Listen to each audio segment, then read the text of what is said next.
Good evening, students. Now we start the question number 2, exercise number 9.2, chapter circle. If two equal chords of a circle intersects within the circle, then prove that the segment of the one chords are equal to the corresponding segment of the other chord. As per the situation, we start draw the diagram. First, diagram में ये circle बनाया, ये centre, दो chords हैं, एक cord है A B और एक कॉर्ड है सी डी. तो हमारे पास जो चीज गिवन है वो हम पहले लिख देते हैं. Given O is the centre of circle. O is the center of the circle. Then AB is equal to CD. AB and CD intersect at M. Then what thing we have to prove? We have to prove that AM is equal to MD and CM is equal to MB.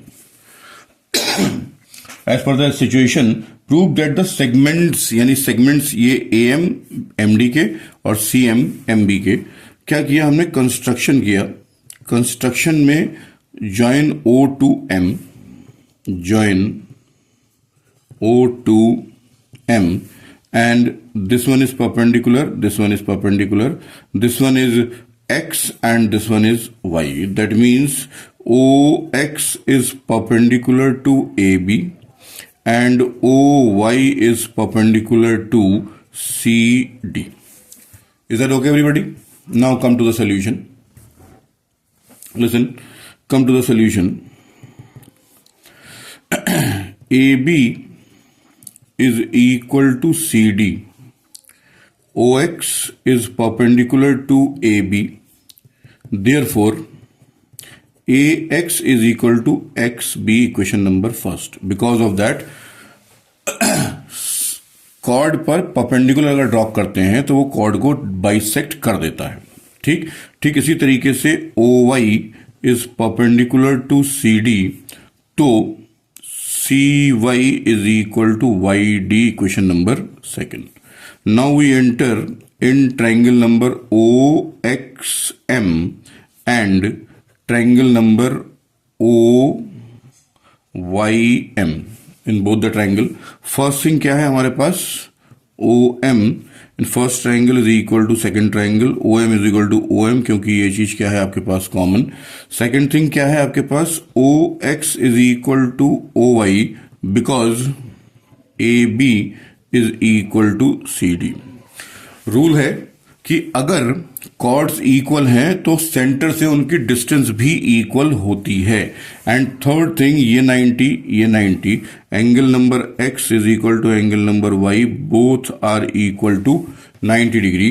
Therefore by कौन सा नियम लगा? ये side यानी ये 90 के सामने hypotenuse, ये परपेंडिकुलर और ये angle, that means by right angle hypotenuse side, triangle number OXM is congruent to triangle number OYM.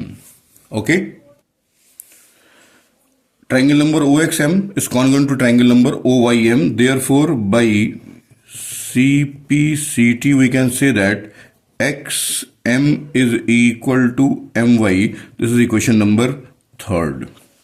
ठीक, फर्स्ट वाली इक्वेशन ये थी. अगर मैं फर्स्ट प्लस थर्ड कर दूं तो फर्स्ट वाली इक्वेशन क्या है आपके पास? AX is equal to XB. ठीक है, तो AX is equal to X. Listen, AX is equal to XB. ठीक है, ये 1+3, जरा ध्यान से सुनिएगा यहां से. ये इस चीज को कट करें. Listen, AB is equal to CD था, तो AB का हाफ और ठीक CD का हाफ, तो AB का हाफ कितना हो गया? AX, और CD का हाफ कितना हो गया? YD.